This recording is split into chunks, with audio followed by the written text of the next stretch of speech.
Welcome to World War II, Both Sides of the Wire, the podcast where we lift the lid, bust the myths, and explore the incredible history of the Second World War from the Allied and Axis perspectives. I'm Jesse Alexander, a public historian specializing in the history of the two world wars. And I am Matthias Strohn, German officer, professor of military studies, and author.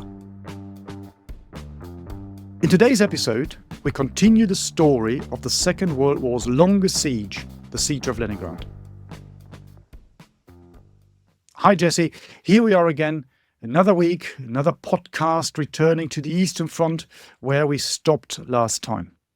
We already looked at some of the things and set the scene last time around, but today we are really going to delve in and have a good look at the operations in the area around Leningrad. So Jesse, sum it up again for our listeners, talk us through it, set us off, get us started on our second episode. Yes, Matthias, this story is basically a 900-day story, 900-day siege. Probably the most famous siege of the Eastern Front anyway, although there are others to choose from, and maybe we'll get to them in the future.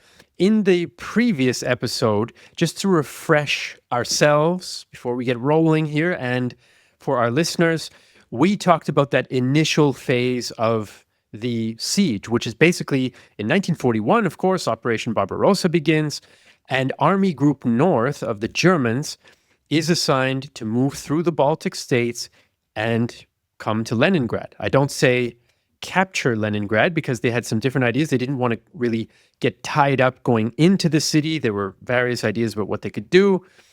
Do they destroy it? Do they simply blockade it and starve people? What happens is by early September, the Germans have more or less sealed off the city. And I say more or less because they are able to partially seal it off with some help from the Finns in the north who moved down. But they cannot fully occupy the shores of this large lake that is just to the east of the city. So once again, for a little geographical orientation, Leningrad, today's St. Petersburg, of course, and previously St. Petersburg, of course, in history, it's on the Baltic coast. So you have the Neva River running through it. But what's important for us to retain here for the siege is there's a really big lake called Lake Ladoga just to the east of Leningrad. And the Germans in September 41, they are worried about Moscow in the fall. They're worried about other parts of the Eastern Front. They transfer a lot of armored units away from Army Group North to Army Group Center. And so this weakens what they can do in the north. And it's one of the reasons why, in addition, of course, to ferocious, if desperate and disorganized Soviet resistance, that they're not able to cut off the shore of this lake, which means that the Soviets could use barges and things like that to reach the city from the far shore of the lake, which they still control. That's kind of the situation by September, when the Siege of Leningrad really begins. I should point out as well that at this point, at the start of the siege in September 1941, there are, estimates vary, something like around 3, maybe almost 3.5 million people, Soviet people, trapped in this siege. So refugees, people who lived in Leningrad, they were quite disorganized, the Soviets were. They didn't really have a proper evacuation plan. And all of a sudden, the only access to the city is across this large lake. That essentially is our starting point for today. Although, of course, Matthias is going to fill in any little details that have escaped me, but that's basically where we are in September 1941. This is exactly where we are. At first, things are looking reasonably good and well for the Germans, you might say, in the northern sector of the front line. But then the offensive grinds to a halt outside of Leningrad. In the last episode, we also talked about the aims of Hitler and the German High Command with regards to Leningrad. Do you actually want to seize this city? Yes or no? And when you look at what goes on at that particular time, it's very obvious that the Germans are no longer really trying to seize the city itself for the reasons we discussed in the last episode. So just to recap very, very briefly, dear listeners, there are two reasons. And the first one is all about ideology. and the whole idea of, as the Nazis would have called the Soviets, the useless eaters and the Slavic subhumans. Why would you want them to survive when you want to have the terrain, the territory, the living space in the east for yourself? And the second one is a military reason. And this is one that the commander of Army Group North, Wilhelm Ritter von Leeb, would have understood immediately.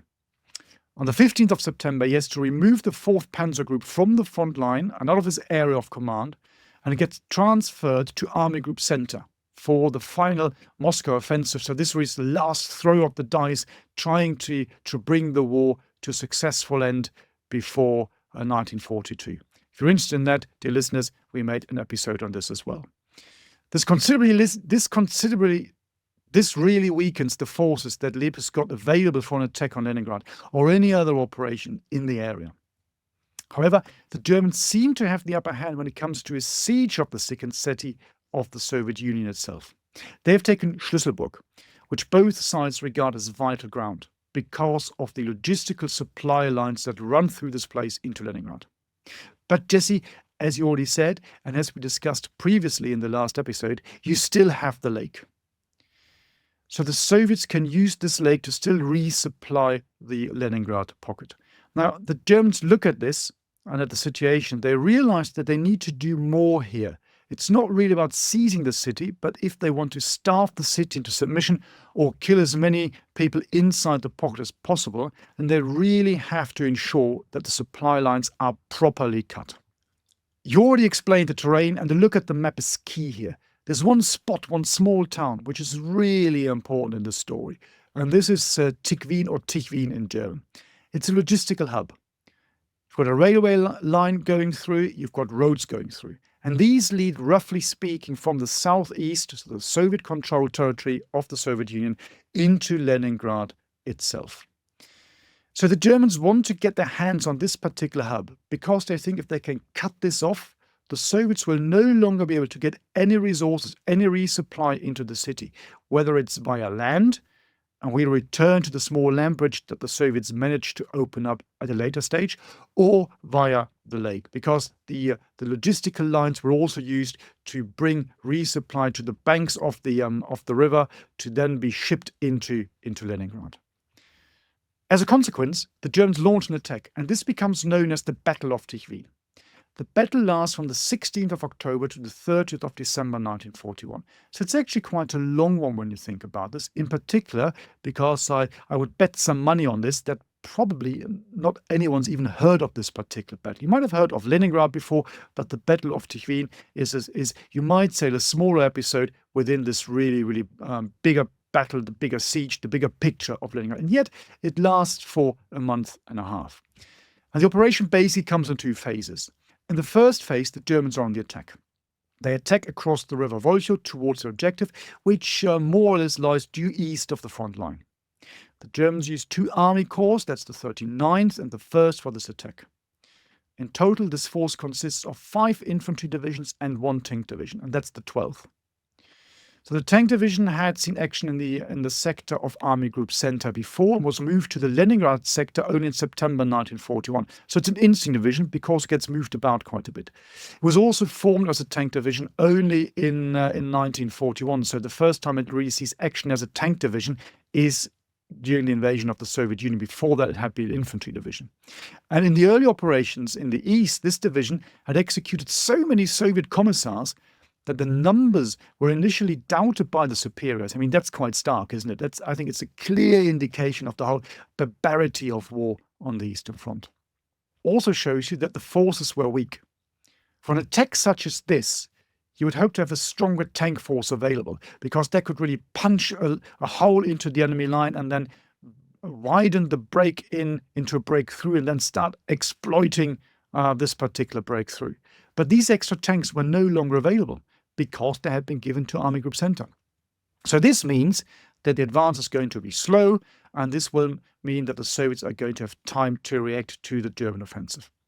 In addition, the Germans also have to think about flank protection. So their flanks are exposed, which means they have to form a Kampfgruppe, a battle group, which consists of the 126th and the 250th Infantry Division and parts of the 18th Motorized Infantry Division. This obviously and clearly weakens and further weakens the German troops in the Schwerpunkt of the operation. The Schwerpunkt is German for point of main effort. Clearly, I'm using the German terms, dear listeners, first of all, because I know them, and secondly, let's face it, German military terms sound so much better. So the German advance looks a little like an arrow being fired. The troops are concentrated at the sharp end, which means that the brittle shaft is exposed, and this is the German flank. So the Soviets know this, of course, and they are beginning to see an opportunity here. But it's too early for some sort of counterattack or something like this. But at first they can put up very fierce resistance. And this is what they do. Because the Germans are also trying to push out their troops on the flanks, widening the front line. So moving away from this idea of the shaft and making sure that their supply lines to the troops fighting at the sharp end are secure. So these attacks are stopped by the Soviets. And this means that they don't have a broader front line. And this, of course, is difficult because also would have meant it's less of an invitation, you might say, for a Soviet counterattack. Nevertheless, the German advance is creeping forward. And on 8th of November, the Infantry Regiment 51 of the 18th Motorized Infantry Division is finally able to seize Tikhvin. So the German troops operating in wintry conditions are now very much exhausted. In order to secure their position, they now have to adopt a two-stage approach because they want to create a bit of depth around them. So they manage to get into Tikhvin, but there is no depth to their position, and they're very, very vulnerable. So they know they need to push out, they need to extend the area that they hold. And if at all possible, you do that with simultaneous moves. However, they can't do this because they're already so weak here. So the 39th Corps, which is operating in this area, is ordered to attack in the area of the southeast of this particular place first. And only when the situation has improved, as the order states, the Corps' forces are then to return to Tikhvin to further secure the German position there. So this really shows you that the German forces are very, very much exhausted. Again, think about the force ratio, think about the terrain, think about the bad weather. Let's not forget that the Germans do not have proper winter equipment, so they are freezing cold.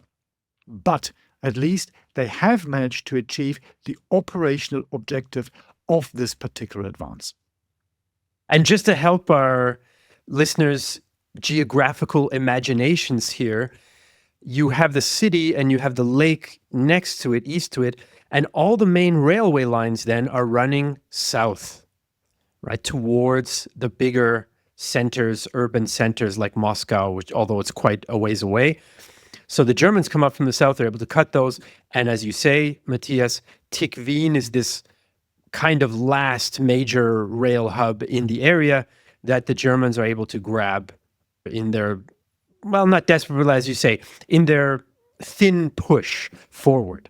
But of course, it's worth mentioning that in mid-September, the Soviets did try to launch a small offensive, but it failed in part because a couple of the commanders were Stalin's old revolutionary buddies from 1917-18 who survived the purges, and they were not particularly good at what they had to do, so that didn't really go anywhere. Then, of course, you have the Germans doing, as you say, and capturing Tikhvin. The Soviets, I mean, it's a problem for them that the Germans have Tikhvin and have this rail hub because they're not able to get many supplies to the lake at all. So even if they're saying, well, yeah, we can use the lake, we can send some barges across into the city, but you need to get stuff to the eastern shore of the lake or close to it. And that's one of the major issues that the Soviets now have with the Germans in possession of Tikhvin. So what would the Soviet response be to solving most problems? It's forcing people to do stuff that the state wants them to do. So they take soldiers, they conscript local peasants from villages around there, and they take convicts from various gulags, and they set them to work building a log road. And this is something the Germans are also doing on their sides of the lines. The logistical routes in this area are not really sufficient for modern warfare. It's an area with a lot of swamps, a lot of forests. And so the Soviets need a log road. And they don't just need any log road, they need a 300-kilometer long log road, which for our listeners who don't use the metric system very often, that is something like 200 miles of log road. And all of these people are being forced to build this road. Thousands die, and they finally finish it December 6th. However, in the context of late 1941, we know that the Soviets are launching major counterattacks, right? And the most famous one, of course, comes outside of Moscow and throws the Germans back. But they do launch counteroffensive operations in this region, which, lo and behold, recapture this vital hub of Tikhvin on December 9th, 3 days after they finish this slave labor-built emergency log road of 300 kilometers. So all those people died in the end for nothing because the rail hub was recaptured on December 9th. So it's quite a tragic and ironic story that it wouldn't be on any of our radars unless you're looking particularly at Leningrad. Absolutely. And this is one of the, as you said, one of the ironies of this particular operation. And when I bring it back to the military and operational level, it is really interesting and fascinating when you compare and contrast the numbers, for example, because the numbers are not really in the Soviets' favors here. Normally, what happens is, in a Soviet counterattack, you need to have a vast numerical superiority in order to defeat the Germans, to push through the lines and push the Germans back. It's a bit different here. And again, this is all down to the terrain that we've now mentioned a number of times, and this bulge that has formed, and the Germans sitting at this very tip of the spear, trying to hold on to this little town. Because that gives the Soviets this entire open flank in the east of this particular bulge, and they can choose where they're going to attack. So when you look at the numbers, they're actually relatively even. So the 18th German Army, under General Küchler, he is called, in total has about 140,000 men in this area, in 14 divisions. That all tells you quite a bit. That already means that the divisions are actually quite weak, because normally 14 divisions should have more men. But you can see this is now the winter of 1941. They have suffered casualties, and you simply do not have enough reinforcements coming forward from back home from Germany. They've got about 1,000 guns and about 200 tanks, which again is not a lot when you think about it, because they've lost a lot. Hitler's already changed the armament program in 1941. Because he thinks that the Soviet Union is going to be defeated very quickly. So the Wehrmacht doesn't need tanks anymore, because it's all going to be about planes and U-boats when they fight against Britain and later on then the US. Complete miscalculation, and that, of course, is going to cost the Germans very, very dearly here and in later episodes. And against that, you have Soviet troops that have about 180,000 men. Some people say 186 to be precise. Actually less guns and also less tanks, which is really interesting, because normally in military terms you say you would have at least a 3-to-1 superiority. When you're looking at Soviet successes, they tend to be much higher. Quite often, particularly in later stages of the war, you're looking at 10-to-1, 15-to-1, sometimes 20-to-1. So from a pure military and operational point of view, this is also quite interesting. It tells you a lot about the point of main effort, the Schwerpunkt as it's called. Where do you choose to attack the enemy? How can the enemy react? And looking at this with a clear and sound military mind, the safest and best thing for the Germans would have been to withdraw from that particular position while you still could. But of course, they didn't want to. Again, coming back to logistics, to starving Leningrad, all these things that we have already mentioned. So they're hit by this counterattack. Tikhvin, the town, is encircled by the end. The German troops manage to get out, and they withdraw then in the end to the Volkhov River. And as a consequence, on the 30th of December, so after quite a bit of fighting, that's about a month and a half, the Germans are back in the positions where they started from. The Soviets managed to push further into German-held territory, about 100 to 120 kilometers, getting closer and closer to Leningrad. They don't manage to reach Leningrad, so the city is still very much under siege. However, the Germans suffer very heavy casualties. The Soviets, of course, as well. The Soviets, they say, suffer about 50,000 casualties. The Germans probably slightly lower. But again, by the standards of the day and the usual expectation that you have when you look at the Germans fight against the Soviets, this is actually quite a reasonable operational success for the Soviets. It's not really a strategic one in one sense, because the siege still exists, so they don't liberate and relieve the city. However, it's also very obvious to the Germans that at this particular stage, and well into 1942 and 1943, another offensive in this area to really cut off any supplies going into Leningrad is going to be very, very difficult, potentially, at least with the forces that are available, impossible for the Germans. So you now get a bit of what you might actually call trench warfare. So it's a little bit, I wouldn't really say it's like the First World War, but there are some similarities between what you find on the Volchow front, which becomes quite famous in Germany as well, even today. People who are interested about the Second World War talk about the horrific fighting at the Volchow front. It gets very nasty for both the Germans and the Soviets. The Soviets then try to launch another attack in January 1942 because they think they've got the Germans on the run. But by this stage, the Germans have then consolidated and they managed to repulse this particular offensive of the Soviets. And you're basically back to where you started in the October of 1941.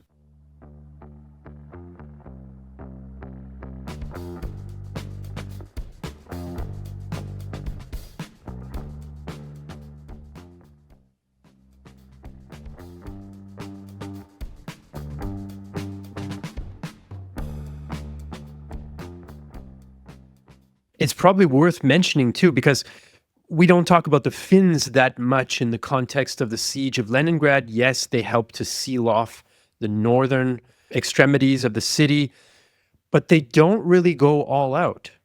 And one of the things that the Germans would have preferred the Finns to have done would have been an offensive further north. So on the other side of the lake, you also have a part of the front line between the Finns and the Soviets, north and northeast of the lake.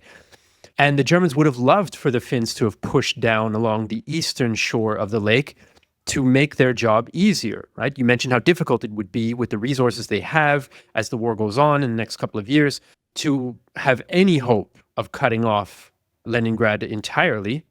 And one of the cards in that, or I should say one of the ingredients in that mix, is that the Finns, they're waging a limited war. They just want to get back what they lost in 1939, 1940, and they don't want to go off on all sorts of ambitious offensives that might leave them with exposed salients and exposed spearheads with their backs to a lake and so on and so forth. It's the continuation war for the Finns. Remember, that's their name for World War II from 1941 to 44 when they're fighting alongside the Germans. So that is an interesting wild card in there that affects the German options, if you will, beyond their own weakness compared to the Soviets. I also think it's worth mentioning, you mentioned this Soviet offensive in January that begins 42.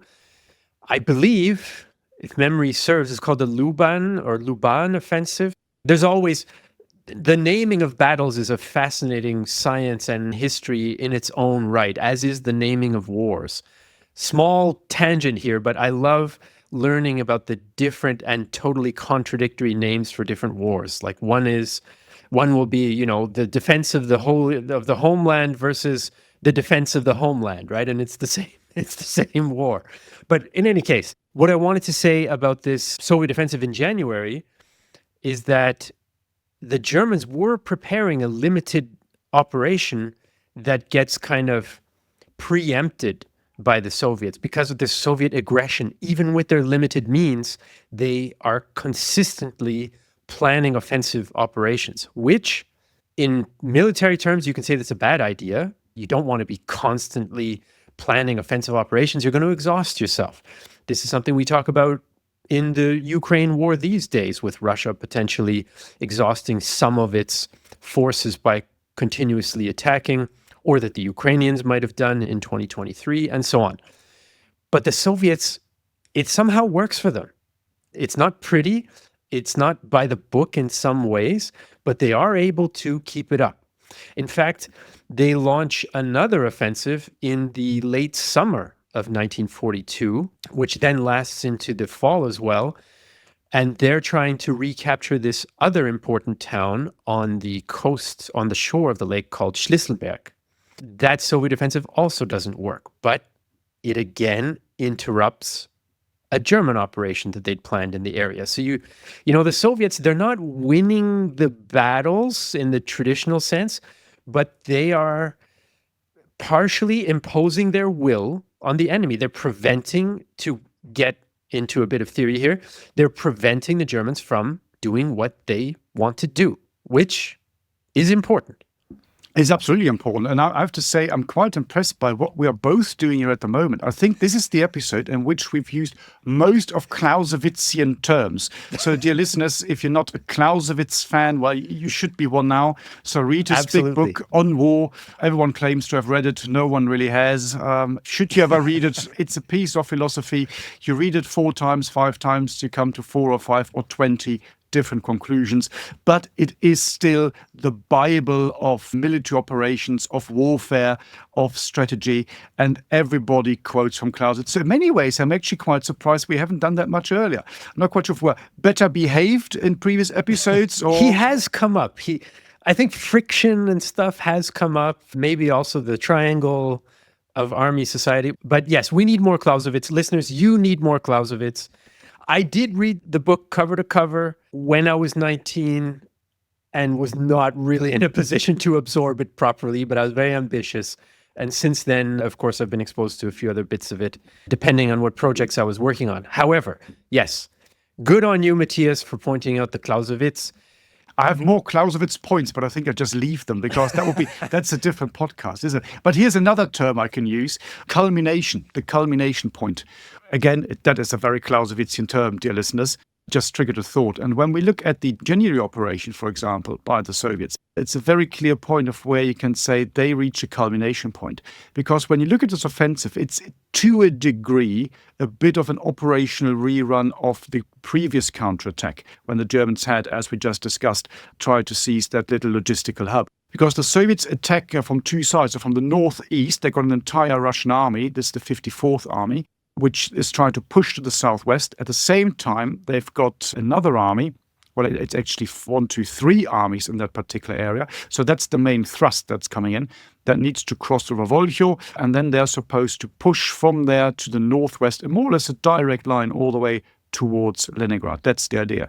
So the main idea is that the troops coming from the northeast would fix the German troops, who are quite immobile by that stage anyway, because they're weak. It is the winter now. It's very cold. It is early 1942. So this is the winter where the Germans don't have proper winter clothing and equipment. So they're in a pretty dire state anyway. And the Soviets then push towards the northwest, and they're in their main push with the main pincer. And the Germans, by really concentrating all the reserves that they have, which really isn't an awful lot at that particular stage, they managed to get together really 2 corps. And when you put 2 corps against 3 armies, that is not strong, particularly when you look at the state of the German forces. But I was going to say 2 understrength corps. Exactly, absolutely. But they're coming from the north and from the south, to keep a very long story a bit short. And just on the west bank of the Volkhov, more or less, this is where they launch the counterattack and more or less manage to cut off the Soviet troops that are now in the back themselves. So that, again, you can see as an interesting development. And as you said earlier, it's moves and counter moves that you find here. And both sides were basically just weakening each other without really being able to blow the coup de grace at the enemy and really finish the enemy off, whether it's the Germans or the Soviets.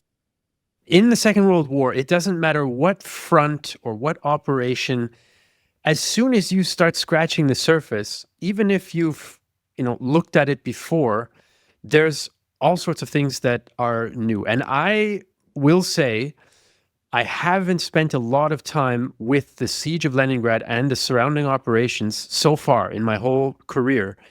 And reading up for this podcast has really, it's really been useful, because you have all these examples, like we were saying, examples of Clausewitz, examples of how this type of fighting develops in this environment, and so on and so forth. So we are up now more or less in our summary of operations and following the story of how the fighting to break the Siege of Leningrad develops.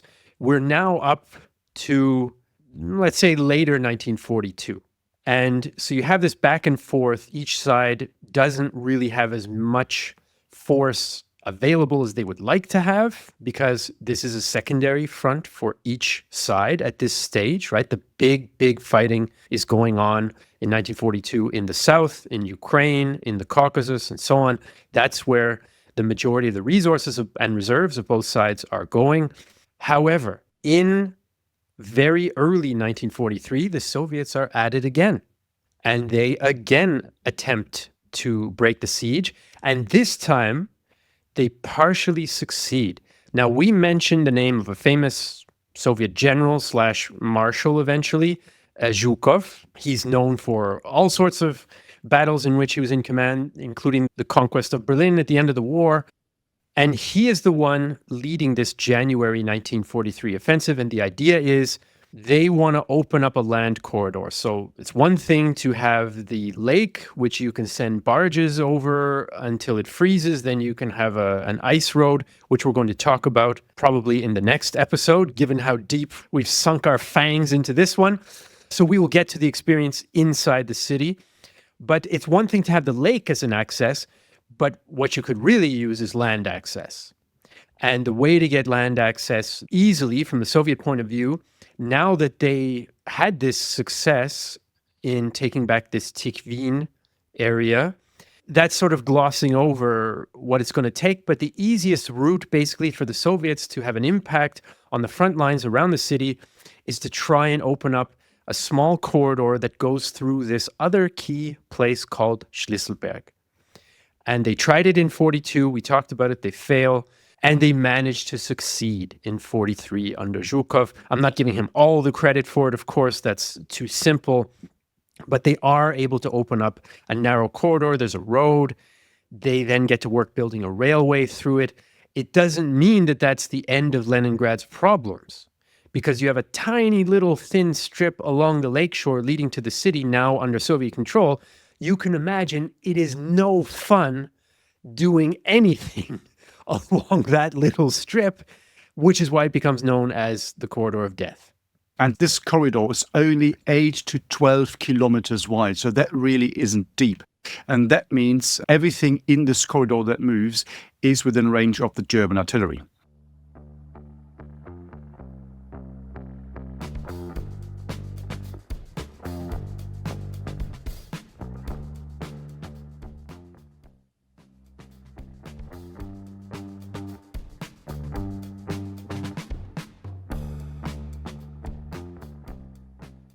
Now, of course, German artillery is not particularly strong. They have a number of big guns in the area. They would not really use them to fight at, for example, individuals. You could try to destroy or to damage the railroad that they're building.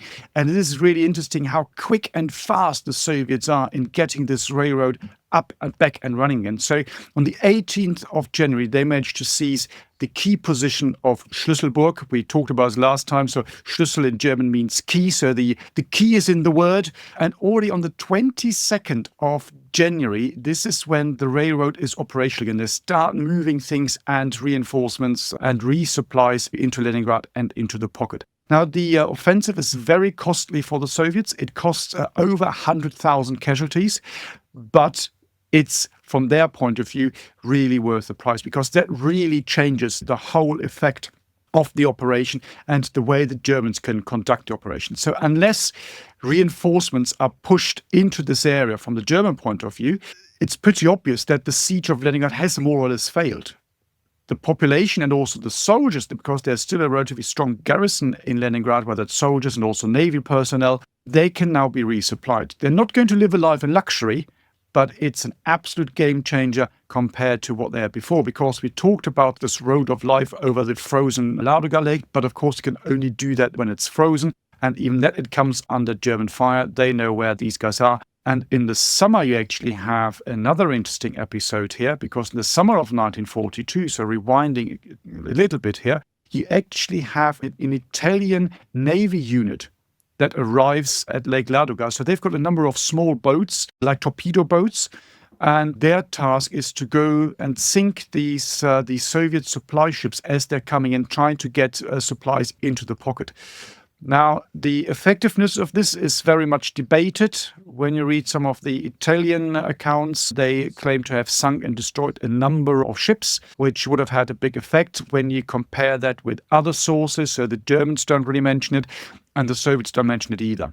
But isn't it interesting that you have a small flotilla of Italian boats being transported all the way from Italy to that part of the world to start sinking Soviet ships? Again, it shows you this dimension of this particular war, which is not only a German-Soviet war, but you have this very big international engagement. I think I've said this before. By 1942, 1943, about a third of the troops fighting with the Germans against the Soviet Union are not actually German. There are all sorts of nationalities, including Italians, including the Finns that we already mentioned. And of course, there is another very, very famous formation that fights in that area as well, and that is the Blue Division. So the Blue Division is a very famous formation, and that is the Spanish division. Now, this is really interesting because the Spanish weren't officially in the war, but dear listeners, you might know a bit of this context of the story. Of course, the Germans and also the Italians support Franco when he rises to power and then wins power in Spain in 1936. Hitler then tries to urge Franco to join on the Axis side in the Second World War. Franco is a bit too shrewd, a bit too clever, doesn't do it. But as you might say, a favor compensation for this, he offers a division to be sent to the Eastern Front. And that becomes the Blue Division. The title is because in Spain they would wear the blue shirts of the Falange, which is a you might say, fascist movement. It's a bit more difficult than this, but there we go.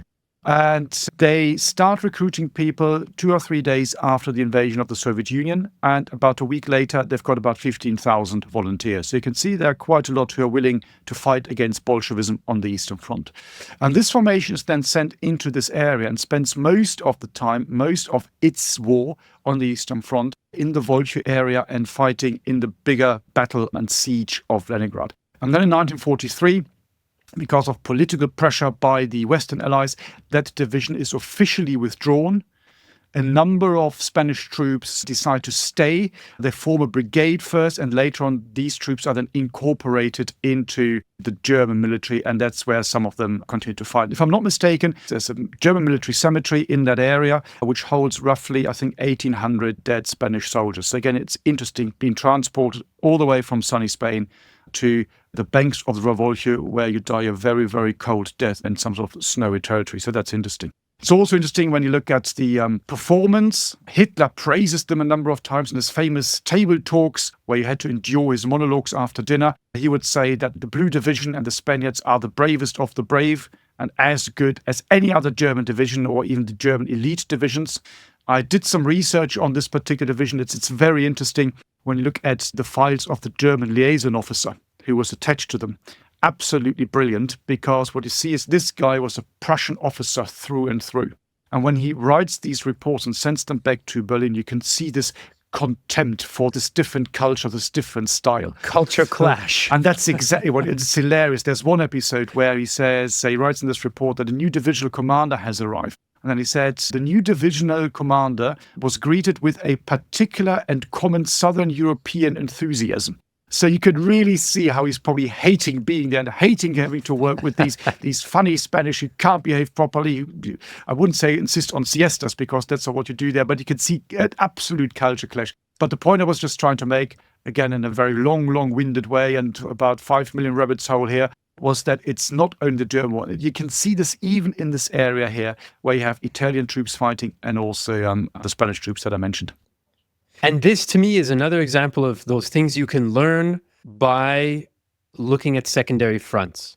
Not that the main fronts are not where our focus should be as well, but there's so much material on these secondary fronts. There's so much freshness for outside eyes like ours, outside in the chronological sense, looking back in time. What struck me when we were talking, for example, about the opening of this thin corridor in January 1943, that's going on at the same time as Stalingrad. And that's probably why it doesn't get much press in our popular understanding of what's important, what's happening in the winter of 42, 43. Well, Stalingrad kind of sucks all the air out of the room, historically speaking, right? And yet you have a partial break in the Siege of Leningrad at the cost of 100,000 casualties. If the British had taken 100,000 casualties, or the Americans had taken 100,000 casualties in an operation in January 1943, there would be tens of thousands of books about it, right? And I think that's one of the most fascinating things about exploring the Eastern Front in a little more detail, in a little more granular fashion. And that is what we're doing in what is fast becoming a multi-part series on the Siege of Leningrad. I think, Matthias, that our time for today, for this episode, is up. We've taken you, listeners, from September 1941, when the siege was established, to early 1943, when we have this very thin, tenuous strip opened up by the Soviets. But they're not out of the woods yet, the Soviets, and the Leningraders are not. The siege is mostly still in place and will still continue for another year. And that is what we're going to talk about in our next episode. So we want to thank you for joining us and listening today. We also want to remind you that if you want to support the podcast and you want to ask us questions and you want to maybe interact with some other people who are just as interested as you, that can all happen in our supporters community, which is at bothsidesofthewire.com. We have a war room there, as we call it, just for our supporters. And there you can even have access to extra content that will not be on any other podcast or video platform. And you can trial a membership there for free for 1 month using the code DeepDarkWoods. So if you're interested, head over to bothsidesofthewire.com and support the podcast. Thanks for listening, and we will see you in the next episode. You've been listening to World War II, Both Sides of the Wire, a Battle Guide production. To support the creation of future episodes, consider joining our dedicated supporter community, where you can enjoy exclusive benefits and connect with like-minded individuals. For more information, please see the show notes, and if you appreciated this episode, please leave a review on your chosen podcast platform. Thank you for listening. They would not really use them to fight at, for example, individuals. Sorry, my phone is going. One second. Hang on. Hello? I'm recording.